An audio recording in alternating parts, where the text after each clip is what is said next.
Hola, bienvenidos queridos amigos del canal Centro Uranium. Es un placer estar con todos vosotros aquí un vídeo más. Y en esta ocasión quiero enfocarme a aquellos de vosotros que tengáis vocación de terapeutas. Y voy a hacer un vídeo en el que voy a tratar de clarificar pasos o factores, pautas que considero necesarios o adecuados para lo que sería ser un buen terapeuta, ¿vale? Vaya por delante que tengo una formación de terapeutas, donde formo sanadores y terapeutas, que viene a ser casi un año.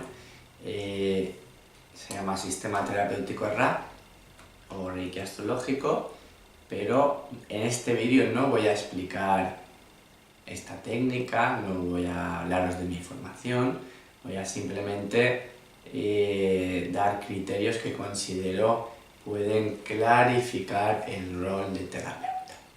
Bien, muy brevemente, mi formación en qué consiste para que también podamos tener de una manera intuitiva una comprensión de dónde vengo y por qué puedo hacer este vídeo, ¿no? Yo soy profesor de yoga, profesor de tai chi, profesor de qigong, masajista, estoy formado como maestro de Reiki Usui, de Reiki unitario, he creado el Reiki astrológico, estoy formado en sonoterapia, en masaje, en biomagnetismo, en kinesiología, en EFT, en astrología, numerología, tarot, enfoque psicológico, junguiano, interpretación de los sueños. Quiero decir, tengo un espectro amplio de lo que viene siendo las terapias alternativas, a más de haber hecho 3 años de la carrera de psicología. Bien, vamos a dar estas pautas, ¿vale? ¿Qué pautas recomiendo seguir para los que tengáis vocación de terapeutas? Lo primero es hacer un trabajo sobre vosotros mismos.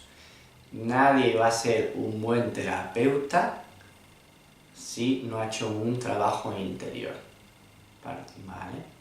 Por tanto, si tú quieres ayudar a otras personas a trascender su sufrimiento, a clarificar su interior, a alcanzar su propia sabiduría, a tener más amor, a tener mejor autoestima, primero tienes que hacer ese proceso dentro de ti.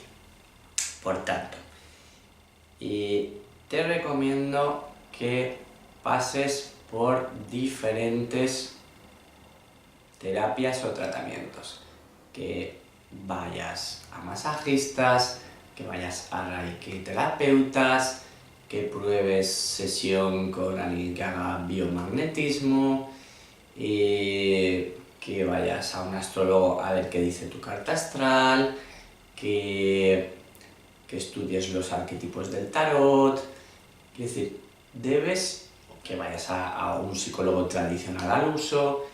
Prueba diferentes herramientas terapéuticas. ¿Qué es esto de las constelaciones familiares? Voy a ir a recibir constelaciones familiares. ¿Cómo que es esta técnica? ¿Qué puede aportarme?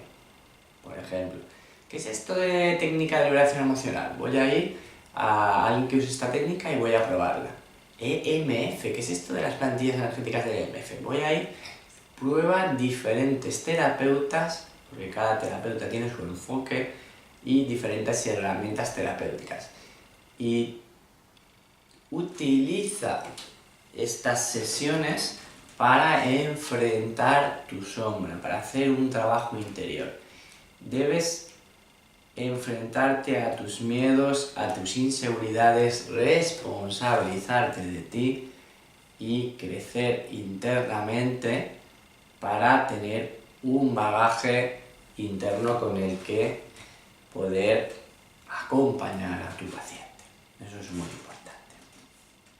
Es importante también entender, a mi modo de entender, que el ser humano pertenece a diferentes planos. Pertenecemos a un cuerpo físico, pertenecemos a un cuerpo emocional, pertenecemos a un cuerpo mental, pertenecemos a un cuerpo intuitivo y pertenecemos a un cuerpo o dimensión energética. Por tanto, una buena terapia deberá abordar este amplio espectro, este hecho que es que el ser humano es multidimensional. Una terapia que solo vaya a lo racional, como la psicología clásica, o que solo vaya a lo físico, quiero decir, siempre estará coja. Cuanto más holístico seas, cuanto más puedas abordar la perspectiva del paciente desde diferentes ángulos, herramientas y dimensiones, planos, mejor. Y una vez que hayas hecho tu trabajo interior y hayas trascendido y enfrentado tu sufrimiento, tu miedo, tus inseguridades a base de ir a diferentes terapeutas y estés familiarizado con diferentes técnicas, la psicología tradicional, las terapias energéticas, las terapias físicas, cuando tengas una comprensión de quién eres tú, hayas enfrentado tus inseguridades, tus miedos, tus traumas, los hayas más o menos superado y tengas una claridad sobre la diversidad de herramientas terapéuticas que hay hoy en día, entonces el siguiente paso es que elijas una o dos herramientas y te formes en ellas, profundices en ellas, cojas a expertos en esas herramientas y con ellos hagas ese trabajo en mayor profundidad e incorpores esas herramientas, te titules, etc. Lo siguiente es ponerse a dar terapia. Una vez que tú ya estás formado como terapeuta, lo siguiente es lanzarse a buscar clientes, buscar pacientes y ofrecer tu ayuda, que debería ser vocacional, quiero decir, obviamente mereces cobrar por tu tiempo, por tu experiencia, por tu sabiduría, pero creo que es bastante saludable que haya una prioridad vocacional, ¿no? Que realmente ames ayudar a los demás. Bien, ¿y qué tienes que saber una vez que vas a empezar a hacer terapia? Debes conectar con el espíritu de la abundancia, mereces recibir una buena cantidad de clientes, mereces ganar abundancia por lo que ofreces y mereces confiar en ti y en la vida, ¿vale? Quiero decir, no hace falta que lo sepas todo para empezar a ser terapeuta. No hace falta que seas perfecto, no hace falta que seas el hombre o la mujer más madura del mundo. Debes tener claro que el mundo te mandará las personas adecuadas para ti. Luego hablaremos un poquito del paradigma cuántico y se entenderá mejor el por qué la vida te va a mandar a las personas adecuadas. O sea, parte de la base siempre de que estás lo bastante preparado o preparada para ayudar a aquella persona que justo ha tocado a tu puerta y no a otra. Obviamente hay que hacer un poquito de marketing, hacer tarjetas, hacerte una web o una página profesional de Facebook. Bueno, obviamente tienes que decirle al mundo que tú eres terapeuta, ya sea psicólogo, constelador familiar, terapeuta holístico, masajista, reiki terapeuta o una fusión de diferentes técnicas. Pero debes decirle al mundo, yo hago esta es mi función, esta es mi tarjeta y estoy aquí para ayudarte. Si te escondes, si mandas señales contradictorias, ¿no? De me da miedo, tengo timidez, me escondo y salgo, pues si tú tienes un miedo y una contradicción interna, no emitirás esa señal con fuerza. Por tanto, céntrate en confiar y lanzarte. Vamos a hablar un poquito del paradigma desde el que entiendo la sanación y te propongo entender lo que es el modelo terapéutico.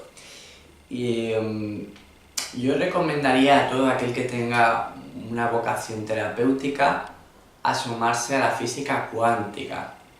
Esto lo puedes hacer a través de programas como reportajes como ¿Y tú qué sabes?, que tiene 2 partes, y también te recomiendo asomarte a los trabajos de Moto sobre el agua, y todo esto para entender que el universo es energético, que el universo es consciente y que todos estamos interconectados en esa red de conciencia y energía, que el universo sí escucha lo que decretamos conscientemente y lo que decretamos inconscientemente, y en ese paradigma se entiende mejor que que los humanos no somos solo racionalidad, como sería el enfoque de la psicología clásica. Nosotros somos energía, somos emoción, por tanto hay muchas maneras de transformar. Si tú transformas, por ejemplo, con Reiki o con limpiezas chamánicas, tú estás ayudando también a sostener la conciencia del paciente y por tanto a que a ese paciente le sea más fácil modificar sus creencias, sus pensamientos. ¿Vale? Quiero decir que debes asomarte a la física cuántica para entender mejor las terapias alternativas.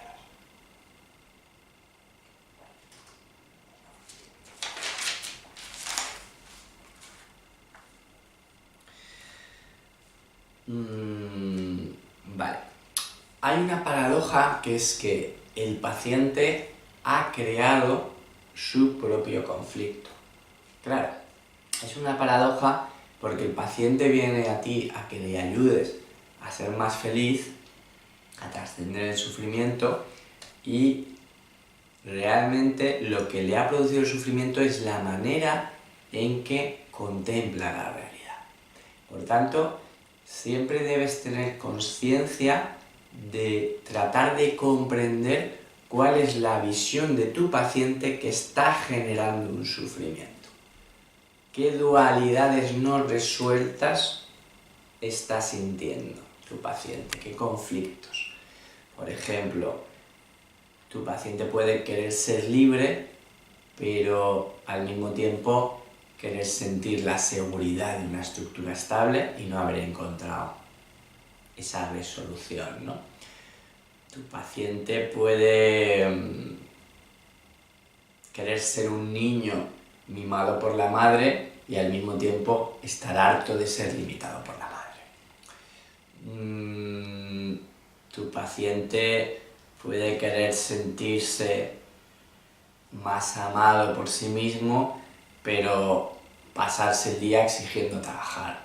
Quiero decir, cada mentalidad tiene un tipo de conflictos que el paciente no suele ver.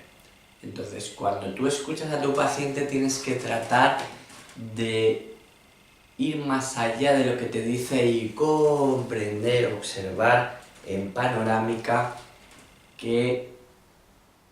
por qué esa manera de percibir está generando sufrimiento.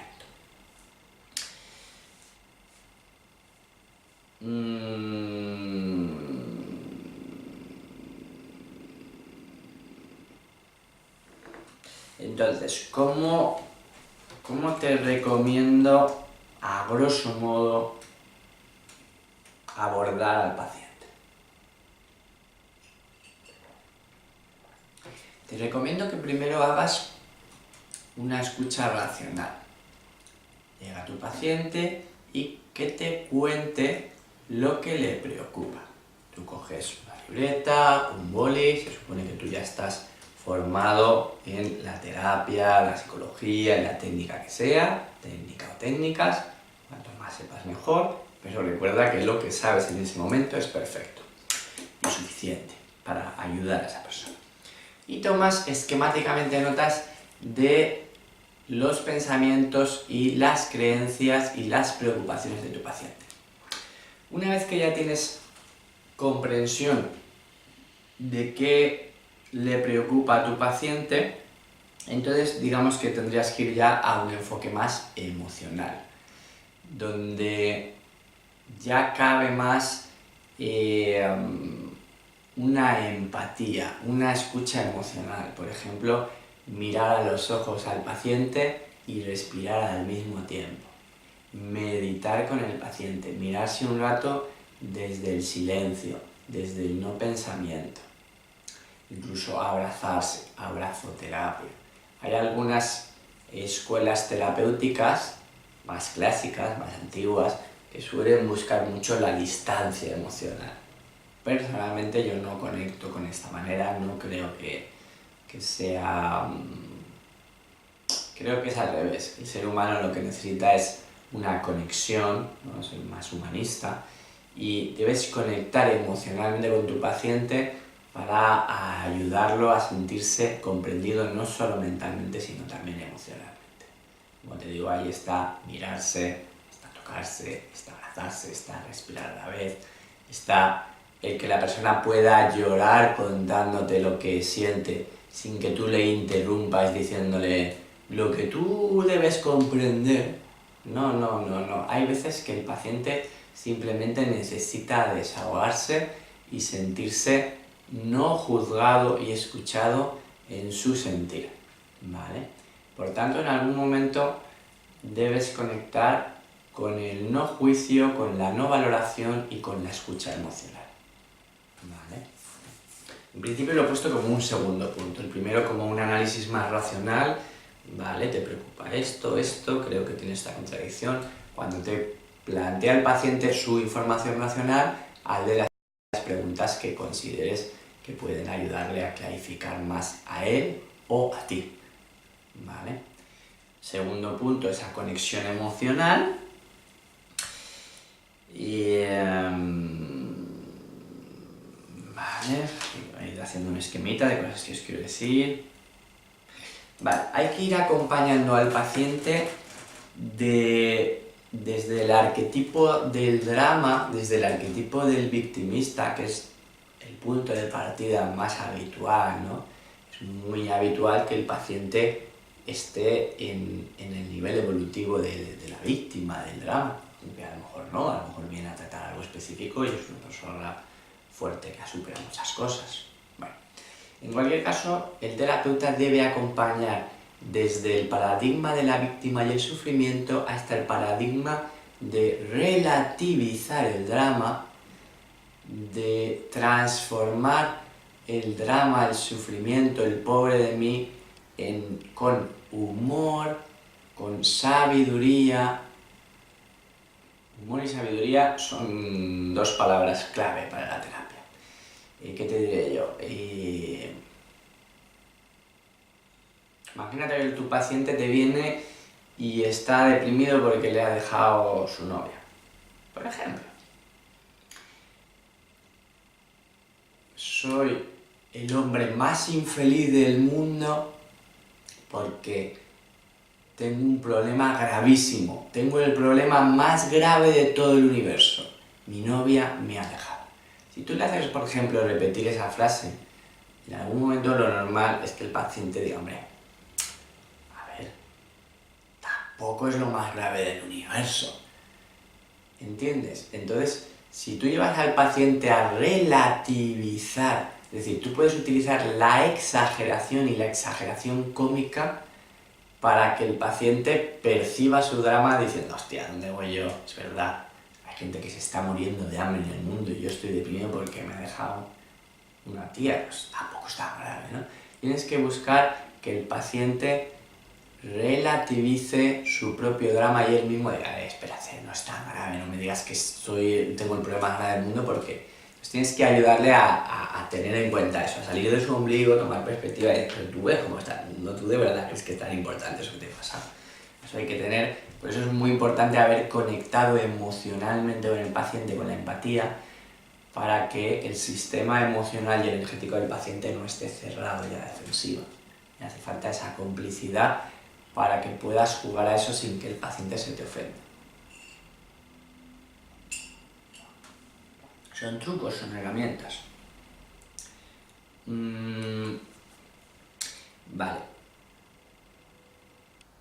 Cuando tú ya has comprendido las preocupaciones del paciente, también podrías proceder de esta manera. Cuando hablas primero con el paciente, que te cuente sus preocupaciones mentales. Me preocupa X, Z, Y, las cosas que le preocupen, las que sean. Luego, ¿qué conflictos emocionales tienes? ¿Qué conflictos emocionales tienes? O mejor dicho, ¿qué emociones dolorosas tienes? Por ejemplo, ¿sientes ira? ¿O más bien sientes tristeza? ¿O lo que sientes es frustración? ¿O lo que tienes es miedo? ¿Qué emociones tiene tu paciente? Eso es muy importante. ¿Qué preocupaciones? O sea, cómo se explica la mente del paciente lo que le ocurre, es su explicación. ¿Qué emociones son las que hay debajo de toda esa película mental? Y, por último, es, oye, ¿y qué síntomas físicos tienes? Es decir, ¿te duele el cuello? ¿O tienes una presión en el pecho? ¿Tienes ansiedad en el pecho? ¿O lo que pasa es que en el estómago te duele un montón y está inflamado? Es decir, ¿qué sensaciones físicas? Es decir, cómo esos conflictos en la conciencia del paciente, de esa persona que está ante ti, cómo han llegado a impactar en el cuerpo, ¿vale? Todo lo que hay en el psiquismo no resuelto acaba manifestándose en el cuerpo. Por tanto, te va a dar pistas, sobre todo si quieres dar un trabajo holístico, de qué tratar, ¿no? Entonces, preocupaciones, emociones de sufrimiento y síntomas físicos. Y eso te hace un dibujo y tienes que especializarte o tratar de ver la relación entre la preocupación mental, la emoción generada y el síntoma físico creado. ¿Vale? Esto, claro, alguno dirá, ¿y esto cómo se hace? Pues para eso está ya formarse, ¿no? Como digo, yo tengo una formación de casi un año de sistema terapéutico oral, donde se aprenden muchas técnicas en una estructura coherente, pero esto solo son pinceladas con el ánimo de ayudar a los que estáis en esta preciosa profesión de terapeutas, de sanadores. Hay muchas maneras de ser terapeuta o sanador, pero bueno, supongo que puede darse unas pautas que te ayuden.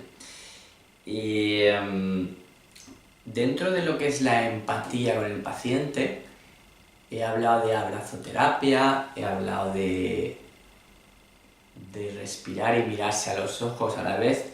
Mirarse a los ojos con el paciente es muy importante porque va a hacer que el alma, por decirlo con alguna palabra, conecte y se diga cosas importantes.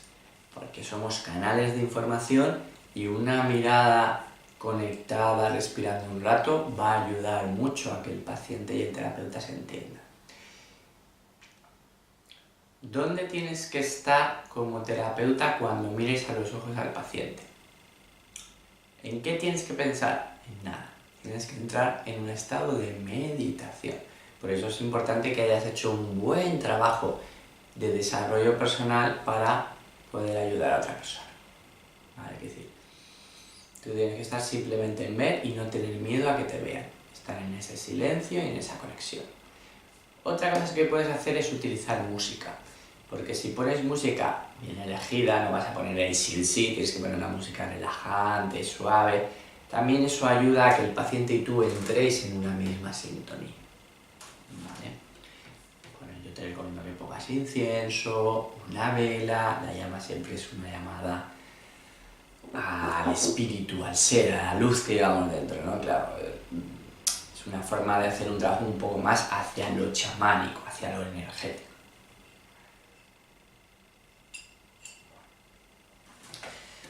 Cuando tú ya has hecho todo esto que hemos hablado de ese coger información de lo que le ocurre mental, emocional y físicamente al paciente, ya has hecho la conexión, ya se habla con él, entonces lo siguiente es tumbarlo en una camilla. Ahí entraría el trabajo que digamos más puramente terapéutico. Entonces cuando lo tumbas en la camilla, te recomiendo que hagas un trabajo en el cuerpo de la persona. Si te formas en masaje sería estupendo, porque el masaje da mucha más potencia a cualquier terapia. Cualquier terapia donde haya tacto va a ser muy potente, porque cuando hay tacto y ese tacto es adecuado, cuando tú has creado una confianza con el paciente, has creado un cierto vínculo, o sea, que el paciente ve que no lo atacas, que no lo juzgas, que lo comprendes, que lo escuchas, que lo sientes, el tacto va a dar ya la conexión profunda. Entonces, con masaje tú puedes tratar lo que le duela físicamente. Si además de masaje tienes Reiki, porque tienes que tratar energéticamente a la persona también. Entonces, para tratar energéticamente puedes usar el Reiki, podrías usar quizá el MF, puedes usar el biomagnetismo poniendo imanes, siguiendo la técnica con que eso se hace. Puedes usar sonoterapia, cuencos tibetanos, diapasones, un didgeridoo. Quiero decir, hay varias maneras de hacer un trabajo energético, limpiezas chamánicas, con maracas, plumas, palo santo. Es decir, cuando tú tienes al paciente tumbado con los ojos cerrados, lo llevas hacia una hipnosis, ¿no? Es decir, respira consciente, respira suave, ojos cerrados, siente cómo entra el aire, todo con mucha suavidad, mucha sutileza. Ahí estarías haciendo el trabajo energético, ¿vale? Le haces Reiki, o masajito, o biomagnetismo, cualquiera de las técnicas que he comentado, y luego harías una reprogramación. Ahí te recomiendo que uses el tapping de la técnica EFT, técnica de liberación emocional. Pero bueno, hay muchas maneras de hacer el trabajo del tapping, pero el tapping son puntos de acupuntura, que también se trabajan en la kinesiología.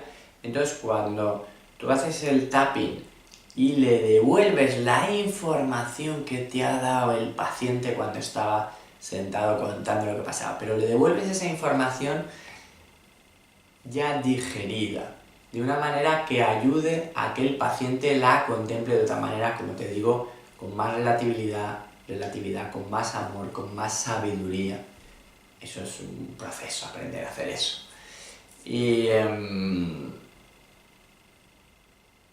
como tú le estás dando Reiki o haciendo masajito o poniendo imanes, como tú estás haciendo que física y energéticamente su vibración suba, es decir, si lo quieres de un modo más racional, que su cuerpo tenga más bienestar. Cuando tú haces que el cuerpo tenga más bienestar, eso facilita que la mente procese de una manera más amorosa, llega a conclusiones más positivas.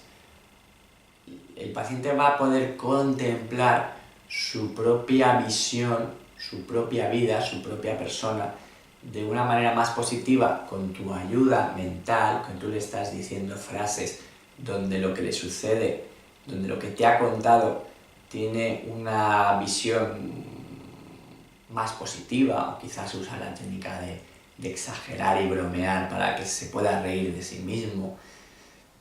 Pero cuando tú le devuelves la información de una forma más sana y además estás haciendo que físicamente se sienta bien porque estás haciendo un masajito, un Reiki, la técnica que estés usando, pues lógicamente el paciente va a asociar ese sentirse mejor con ese ver con más claridad lo que te ha contado, y eso va a hacer que toda esa presión mental de preocupación, toda esa ansiedad en el cuerpo bajen y el paciente se va a sentir mucho mejor.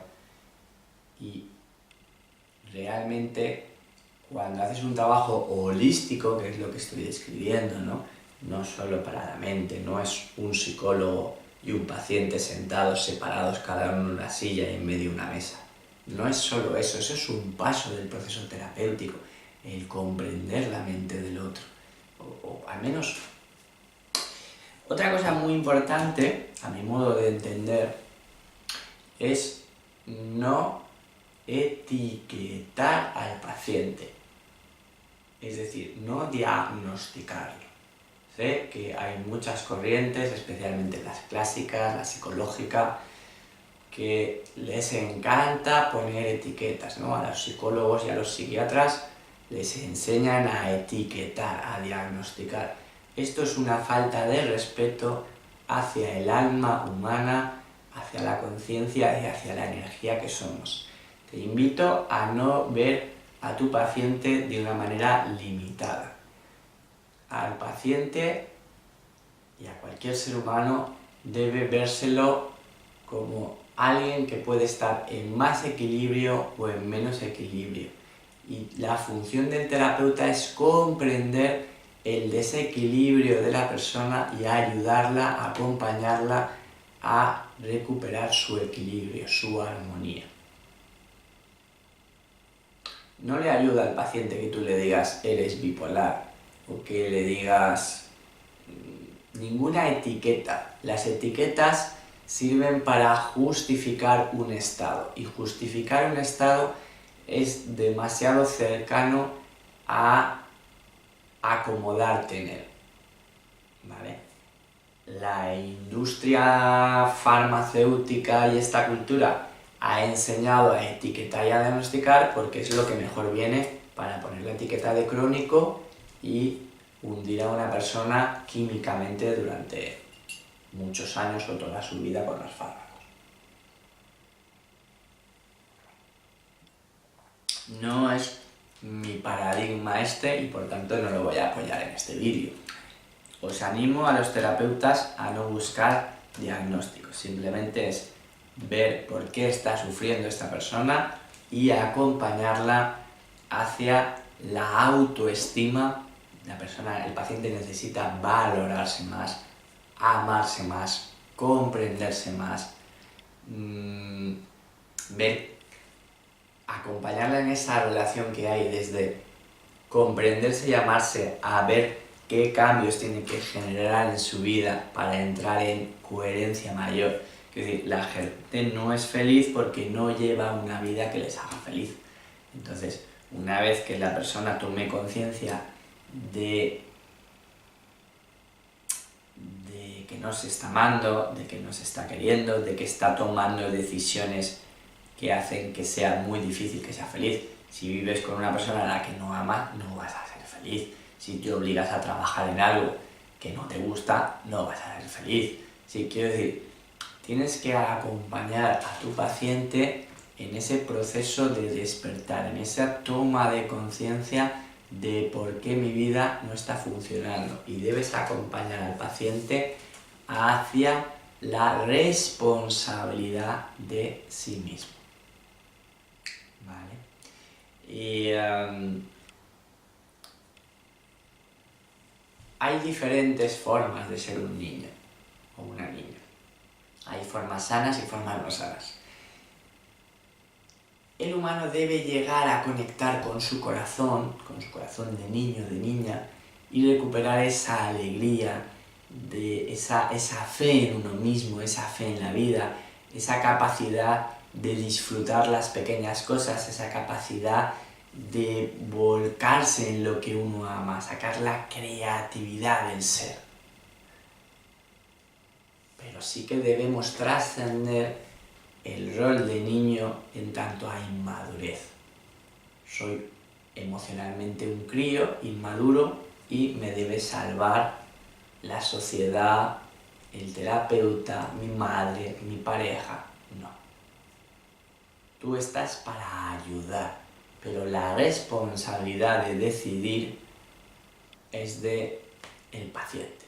Quiero decir, no permitas que el paciente vaya ahí acomodado, hazme lo que tengas que hacerme, me piro y es tu responsabilidad que yo esté bien. No, tú le mandas deberes. Hoy hemos hablado de la importancia de que hagas cosas que te hagan sentir mejor. Me has contado que te encanta, me lo invento, patinar, jugar al ajedrez, el ping-pong. Sin embargo, me has contado también que nunca haces esas cosas que te gustan. De deberes, hacer alguna de esas cosas que te gustan. Quiero decir, si luego llega el paciente y no ha hecho nada de lo que tú le has dicho que haga,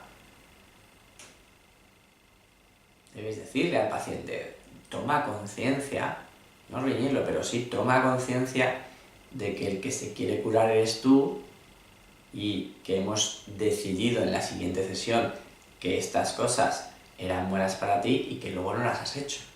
Entonces, toma conciencia de que va a ser más lenta tu proceso de sanación si llegamos a la conclusión de que necesitas dar unos pasos que no das, porque yo no los puedo dar, porque yo te ayudo a tener esa claridad.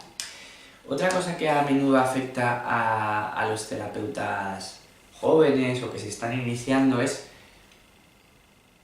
preocuparse en exceso, responsabilizarse en exceso de la felicidad del paciente. Me explico. No es tu responsabilidad que el paciente sea feliz o lo que haga o deje de hacer. Tu responsabilidad como terapeuta es ofrecer amor, sabiduría, conciencia, claridad, acompañarlo a una revisión, a un aumento de su energía, de su bienestar, de su comprensión. Pero obviamente si el paciente que llega a ti tiene 30 años y tú lo vas a ver 1 hora y media, con mucho 2 horas, pues ¿qué quieres? ¿Vale? Quiero decir, no es tu responsabilidad lo que haga el paciente, es su responsabilidad. Tu responsabilidad es dar lo mejor de ti como terapeuta el tiempo que dure la sesión. Luego si quieres, pues puedes mantener un cierto feedback, ¿no? ¿Qué te recomiendo? Una sesión a la semana. Es un estándar que te recomiendo. No siempre se puede porque hay pacientes que a lo mejor no tienen dinero suficiente. Ahí se pueden hacer bonos, ¿no? Mira, pues si te comprometes a 5 sesiones, en vez de a tanto, te lo voy a dejar a tanto. Más baratito, por ejemplo.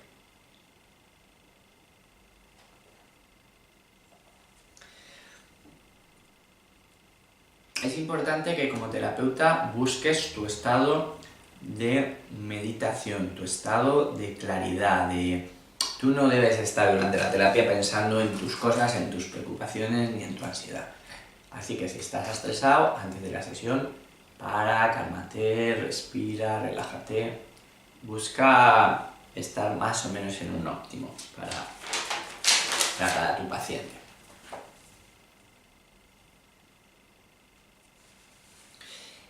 Otra cosa que me gustaría comentar es que una cosa es el consciente y otra es el inconsciente. Y hay que comprender un poquito ambas cosas. El consciente tiene que ver con la voluntad, con la determinación, con yo tomo una decisión consciente y uso mi voluntad, mi disciplina, mi organización, mi manera de tomar decisiones concretas y hábitos para mover la realidad en esa dirección. El inconsciente, en cambio, tiene que ver con programas que están ahí dentro, que mueven nuestra realidad y atraen las circunstancias, pero que no sabemos. No somos conscientes de qué programas son. Por ejemplo, cuando tienes 12 años te enamoras muchísimo, esa mujer te deja, te maltrata, no sé qué, se te queda una herida ahí, en ese instante piensas, jamás volveré a abrir mi corazón a nadie.